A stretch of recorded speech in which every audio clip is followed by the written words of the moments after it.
성경 속에는 수많은 인물들이 나옵니다. 성공한 인물도 있고 실패한 인물도 있습니다.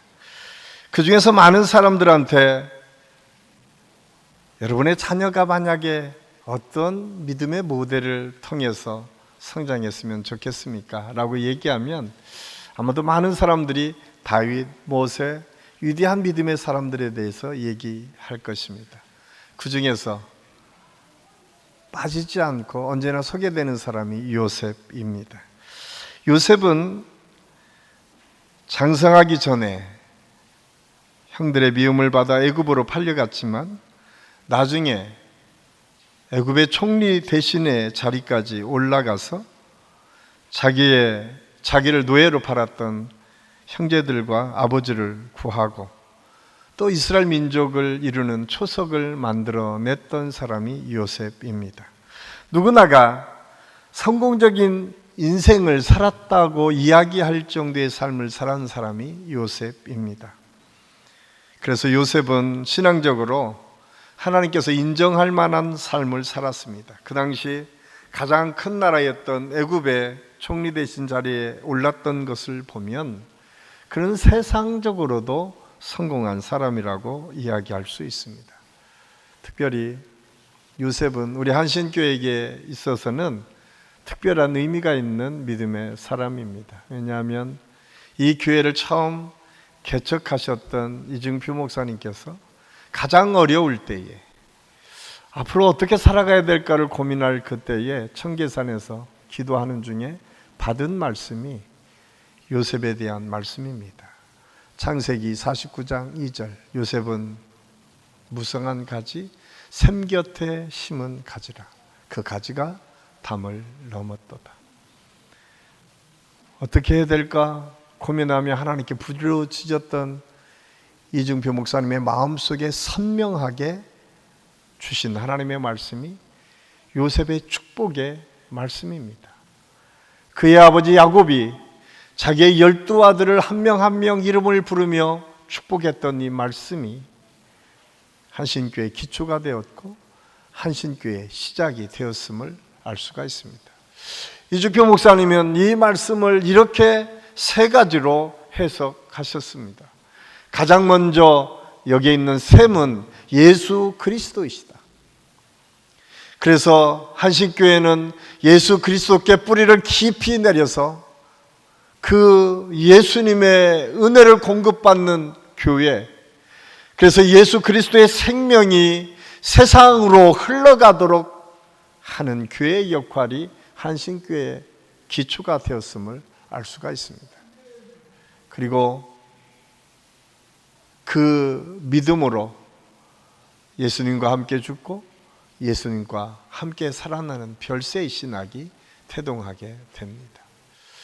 두 번째로 무성한 가지에 대해서 이주표 목사님이 이렇게 해석합니다.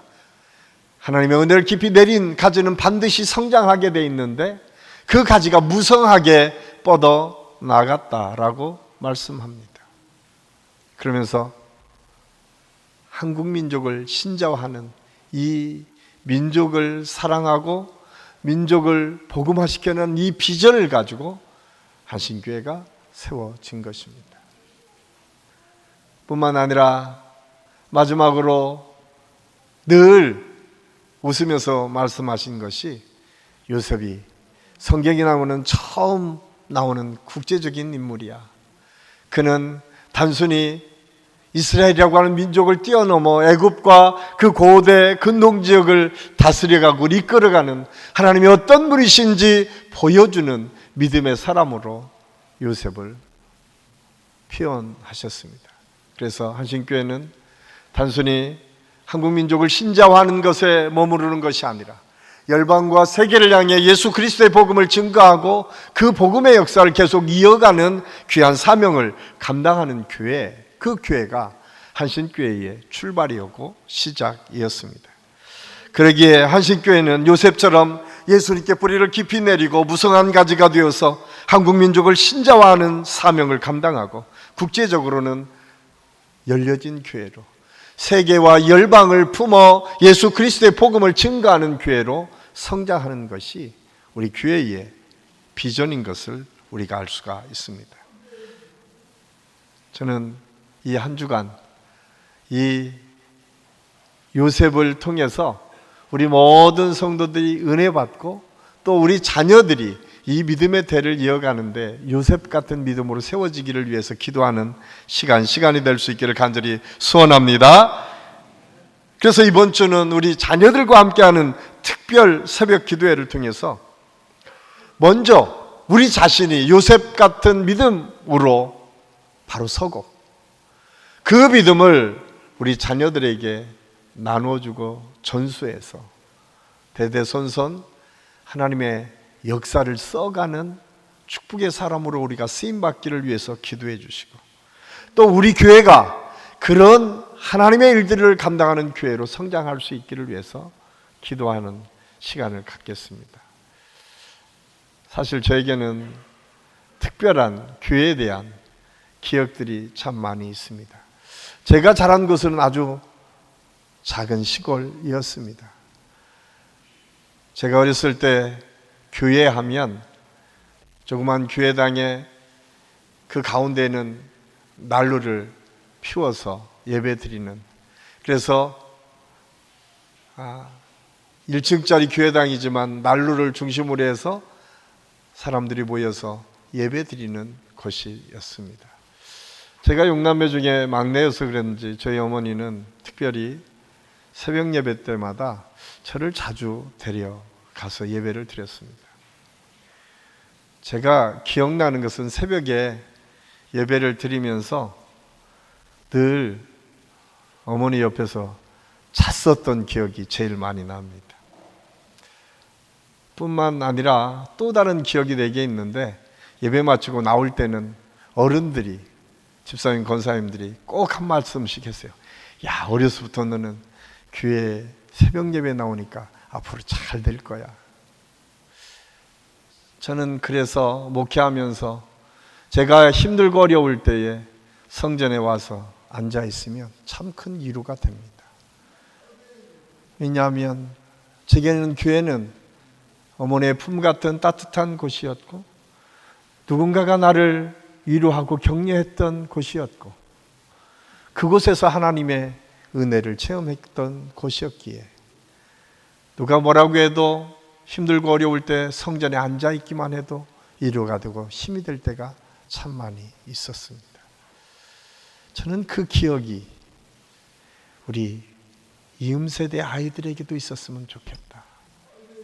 사실 많은 사람들이 대단한 믿음으로 어려움을 이겨나가는 것처럼 생각합니다. 그런데 때로는 이 조그만 추억이 우리로 하여금 좀 더 큰 믿음으로 설 수 있도록 인도하기도 하고, 때로는 그 추억 때문에 우리의 믿음을 잃지 않고 다시 신앙을 회복할 때가 있다고 하는 사실을 우리는 알아야 됩니다. 그래서 이 한 주간 우리가 특별 새벽 기도 시간에 여러분들이 참여하시면서 꼭 기억하시고 잊어버리지 않아야 될 것이 있습니다. 여러분들이 들어오시다가 혹시 어린 우리 이음세대 아이들이 보이면 여러분의 자녀든 여러분의 손자든 여러분의 손녀든 상관없습니다. 누구든 아이를 보면 이렇게 한번 물어보세요. 야, 너 이름이 뭐니? 그럼 이름을 대답할 게 아니에요. 누구누구야. 너 대단하다. 너 하나님께서 너무 기뻐하실 것 같아. 네가 새벽마다 이렇게 나오는 걸 보니까 너는 앞으로 하나님께서 크게 쓰실 것 같아. 앞으로 넌 잘 될 거야.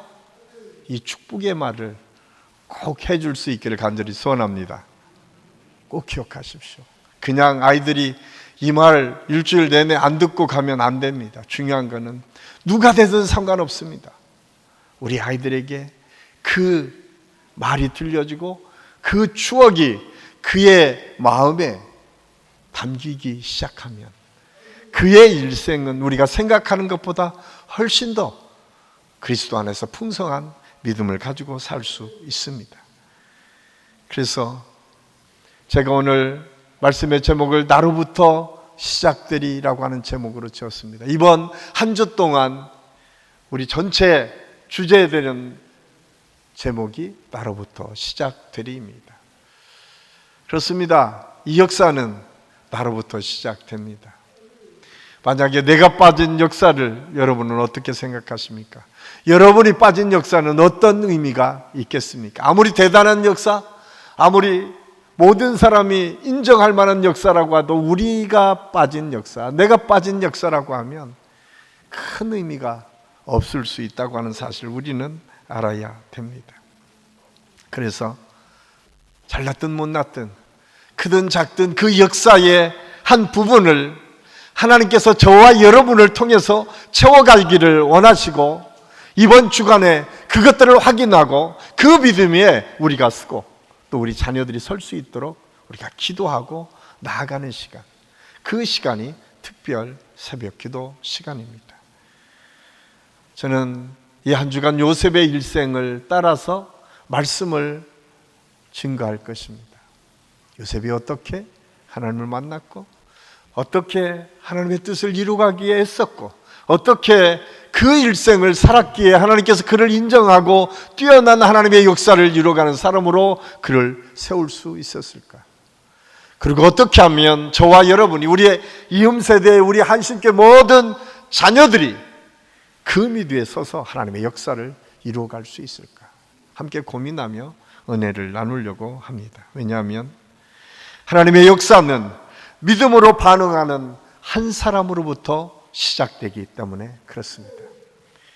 미국의 기상학자 에드워드 로렌즈라고 하는 사람이 나비 효과라고 하는 기상현상에 대해서 이야기합니다. 브라질에 있는 나비의 날갯짓이 미국 텍사스의 토네이도를 발생시킬 수 있을까라는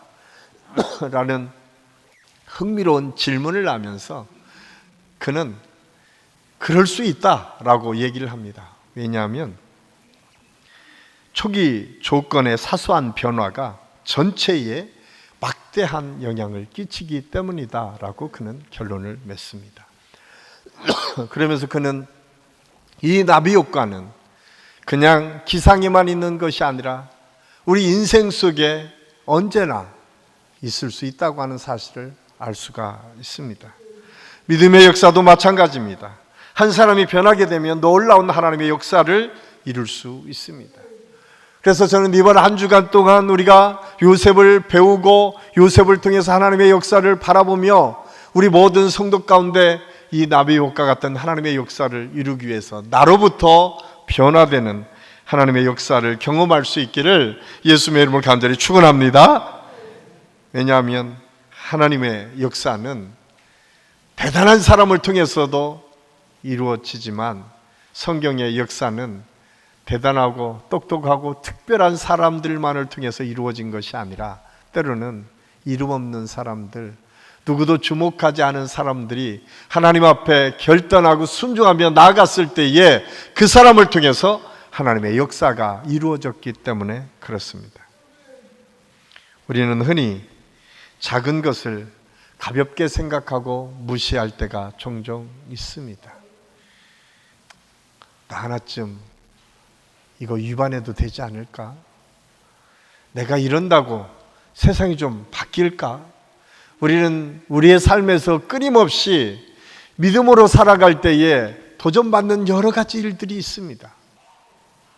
세상 사람들이 알아주든 알아주지 않든 하나님의 말씀대로 살려고 하면 사단은 언제나 우리에게 이런 공격을 해옵니다. 야, 네가 그런다고 세상이 좀 바뀌겠어?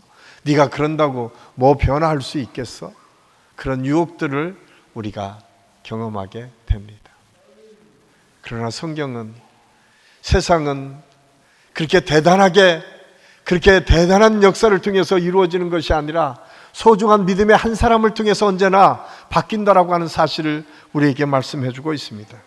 그래서 사도 바울은 로마서 5장 19절에서 이렇게 말씀합니다. 한 사람이 순종하지 아니함으로 많은 사람이 죄인 된 것 같이 한 사람이 순종하심으로 많은 사람이 의인이 되리라.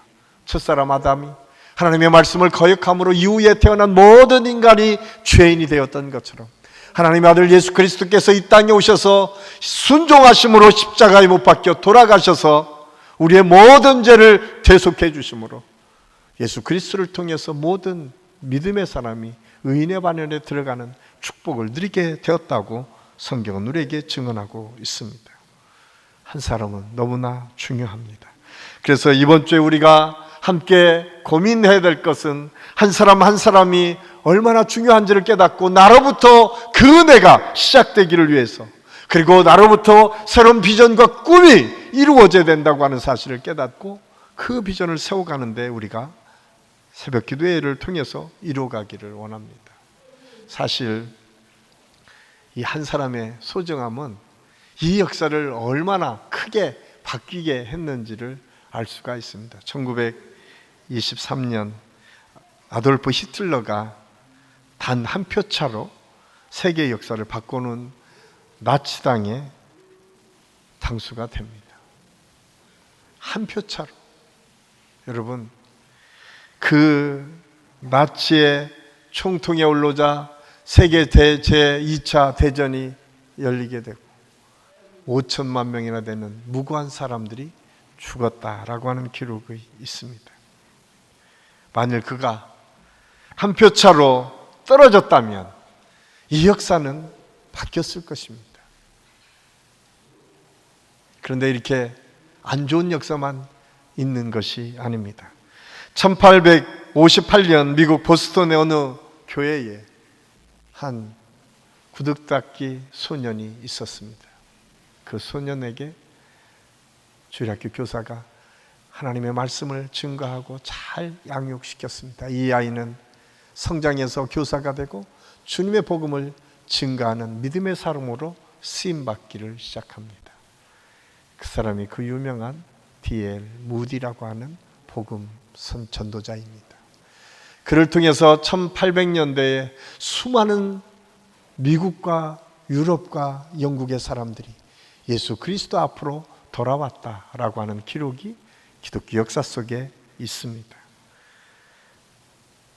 21년 뒤에 무디의 설교를 들었던 영국의 집회에 참여했던 한 메이어라고 하는 믿음의 사람이 회심을 하고 변화되니까 그를 통해서 하나님의 역사가 계속 이어지게 됩니다. 메이어는 나중에 무디와 함께 주님의 복음을 증거하는 전도자로 세계 곳곳에 가서 주님의 복음을 증거합니다. 그리고 그 메이어의 설교를 들었던 한 사람이 있었는데 체프먼이라고 하는 믿음의 사람입니다. 체프먼은 메이어의 설교를 듣고 감동을 받아 이제 그는 훈련하는 사람으로, 복음 전도자를 훈련하는 사람으로 쓰임받기를 위해서 결단하고 소원합니다. 그리고 그 사람을 통해서 훈련된 자가 나오는데 빌리 썬데이라고 하는 믿음의 사람입니다. 빌리 썬데이는 야구 선수였습니다. 그런 그에게 복음이 들려지고 그 복음의 열정 때문에 체프먼을 통해서 훈련받으니까 그가 세계에 나가서 주님의 복음을 증거하기를 시작해요. 그 당시에 미국에 한 150만 명이나 되는 사람의 복음을 증거했다라고 이야기합니다. 그가 가는 곳곳마다 하나님의 역사가 일어났습니다. 어느 날 힘이라고 하는 강사를 초빙해서 살리시라고 하는 곳에서 3주 동안 집회를 엽니다. 그리고 그곳에는 많은 사람들이 모여서 하나님을 찬양하고 예배했습니다. 그런데 3주 동안 집회에 결신자는 딸랑 12살짜리 소년 하나였습니다. 빌리 썬데이는 마음에 실망이 있었습니다. 하나님, 도대체 이렇게 많은 사람이 모였고 이렇게 군중들에게 은혜를 끼쳤는데 왜 이 어린아이 한 명입니까? 그런데 그 어린아이가 누군지 아십니까? 빌리 그레이엄 목사입니다.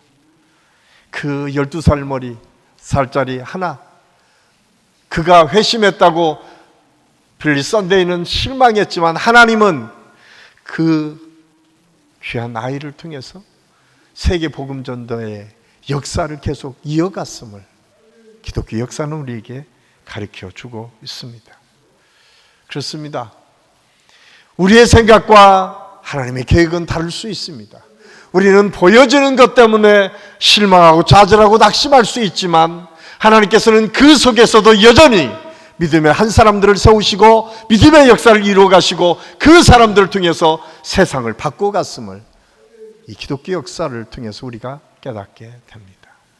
저는 이번 한 주 동안 우리가 요셉을 통해서 배워가고 우리 자녀들을, 우리 성도들이 함께 기도하며 나아갈 때에 저는 이런 하나님의 기적과 은혜가 나타나게 될 줄로 믿습니다. 그 비전과 꿈을 갖고 기도할 때에 하나님의 역사는 이루어진다고 하는 사실을 우리는 알아야 됩니다. 요셉은 하나님과 동행하는 믿음의 사람이었습니다. 오늘 본문 2절 말씀에 보면 여호와께서 요셉과 함께 하심으로 그가 형통한 자가 되어 그의 주인 애굽 사람의 집에 있으니, 성경은 요셉을 형통한 사람이다 라고 표현하고 있습니다.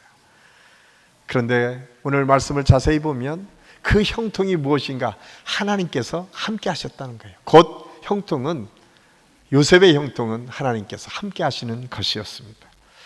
형통한다라고 하는 국어 사전적인 의미는 온갖 일이 뜻과 같이 잘 되고 번성케 되는 걸 의미한다라고 얘기합니다. 좀 쉬운 말로 얘기하면 우리가 생각하는 대로, 우리가 원하는 대로 이루어진다라고 하면 그것을 우리는 일반적으로 형통이라고 얘기합니다. 세상에서는 건강해지는 것, 풍요롭게 살아가는 것, 이 세상에 높은 지위를 얻고 이 세상에서 원하는 대로 무엇을 얻을 수 있는 것, 이것이 마치 형통인 것처럼 생각하며 살고 있습니다. 그런데 오늘 요셉의 형통을 보면 성경에서 말하는 형통은 그 형통과 좀 다른 형태인 것을 우리가 알 수가 있습니다. 왜냐하면 요셉이 지금 형통하다고 하는 이때 그는 노예였습니다.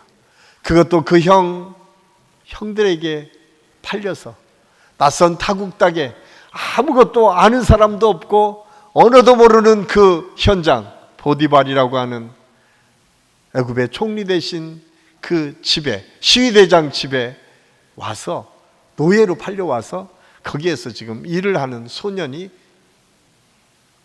요셉입니다. 그런데 성경은 그 요셉이 형통했다라고 표현을 합니다. 그 이유가 무엇일까요? 그때에도 하나님께서 함께 계셨기 때문에 그렇습니다. 성경에서 말하는 형통은 환경에 의해서 결정되지 않습니다. 어려운 가운데서도 어떤 환경에서도 하나님께서 함께만 계시다면 그것은 형통의 자리임을 성경은 우리에게 말씀해 주고 있습니다. 그러면서 우리가 우리가 경계해야 될 것은 무엇입니까? 이 세상에서 잘 되는 것, 이 세상에 내가 원하는 대로 되는 것, 이것을 경계해야 되기도 합니다. 왜냐하면 우리는 그럴 때마다 하나님을 잊고 사는 때가 참 많이 있기 때문에 그렇습니다. 내가 생각한 대로 안 되고 실패했다고 하면 오히려 하나님을 자꾸 구하고 기도할 텐데, 내가 원하는 대로 잘 될 때면 내가 모든 것을 할 수 있는 것처럼 착각하며 살기 때문에 그렇습니다. 그런데 예수님께서는 그때를 조심하라고 이렇게 우리에게 경고의 메시지를 주십니다.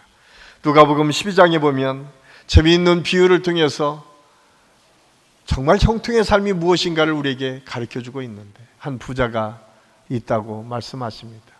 그 부자는 농사가 너무 잘 돼서 그 창고에 더 넣을 곳이 없어서 또 다른 창고를 지어서 그 창고에 가득 재물과 보화를 채웠다라고 이야기를 합니다. 그래서 좀 더 누리고 좀 더 행복하기를 원했는데, 그때 예수님께서 이런 경고의 메시지를 합니다.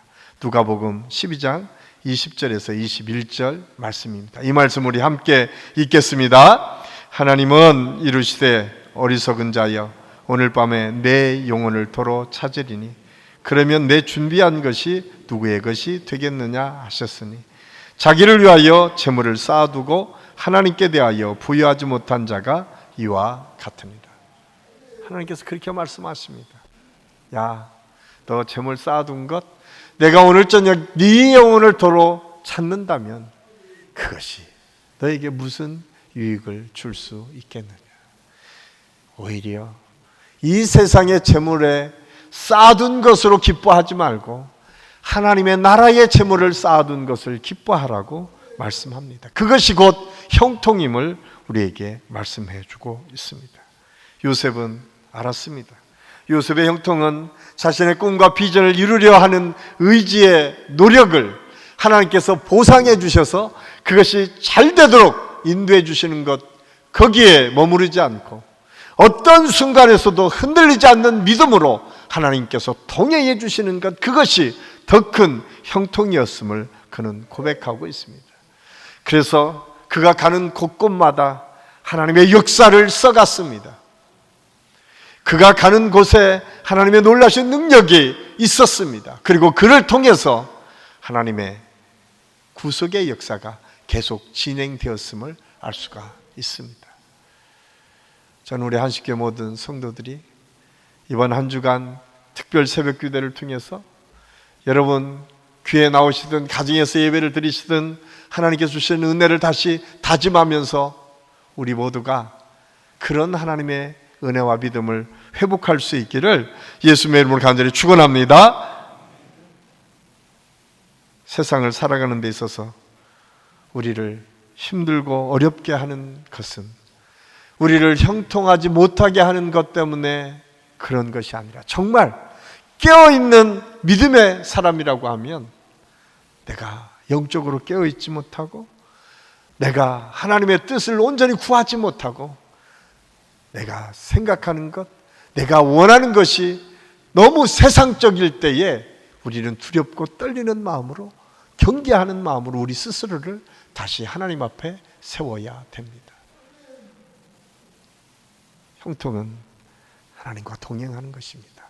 형통은 하나님의 눈으로 세상을 보는 것이고, 형통은 하나님께서 주시는 사명을 기쁨으로 감당하는 것이 형통임을 다시 한번 깨달아 어떤 상황에서도 하나님과 함께 동행하는 믿음을 소유하는 우리 모든 성도들이 다 될 수 있기를 예수님의 이름으로 간절히 축원합니다. 마지막으로 요셉은 축복의 통로의 삶을 살았습니다. 그리스도인들에게 주신 최고의 선물은 축복의 통로입니다. 우리가 잘 아는 것처럼 아브라함을 하나님께서 부르시고 그에게 이렇게 축복하십니다.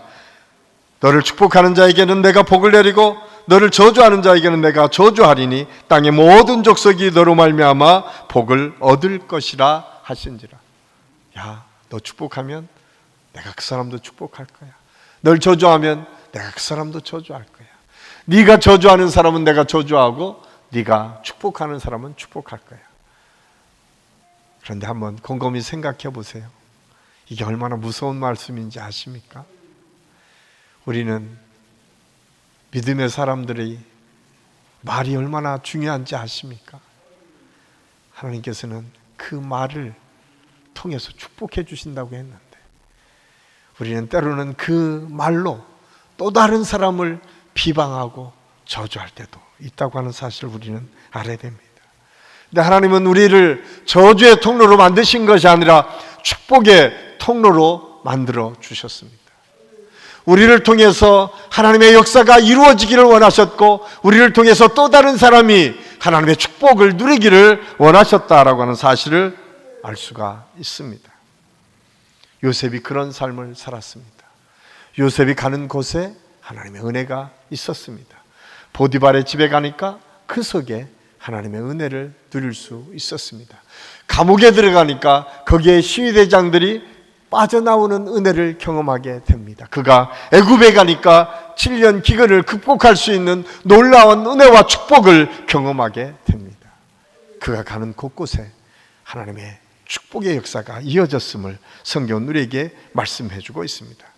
그래서 오늘 우리가 읽은 5절 말씀에 보면 그가 요셉에게 자기의 집과 그의 모든 소유물을 주관하게 한 때부터 여호와께서 요셉을 위하여 그 애굽 사람의 집에 복을 내리심으로 여호와의 복이 그의 집과 밭에 있는 모든 소유에 미친지라. 오늘 성경은 아주 분명하게 말씀합니다. 요셉을 위하여.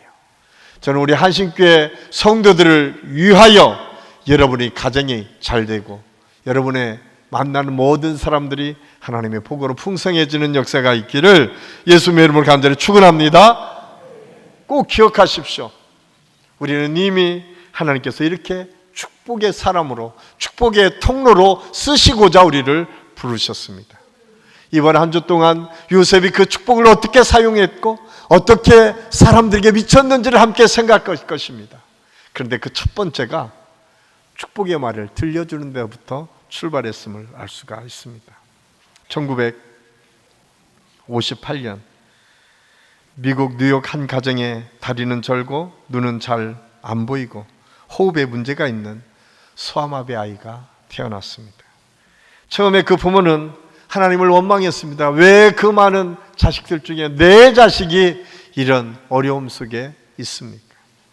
그런데 어느 날 기도하는 중에 하나님께서 그 마음을 감동시켜요. 그 아들을 위해서 축복하고 기도해라. 그리고 그 어머니는 그 아들을 위해서 기도하기를 시작합니다. 그리고 그 아들에게 날마다 이렇게 축복의 말을 합니다. 하나님께서는 너를 사랑하신단다. 하나님이 너와 늘 함께 계시단다. 하나님께서 너를 지키시고 보호하시면 너는 이 땅에서 무슨 일이든 할 수 있는 능력의 사람으로 살 수 있을 거야.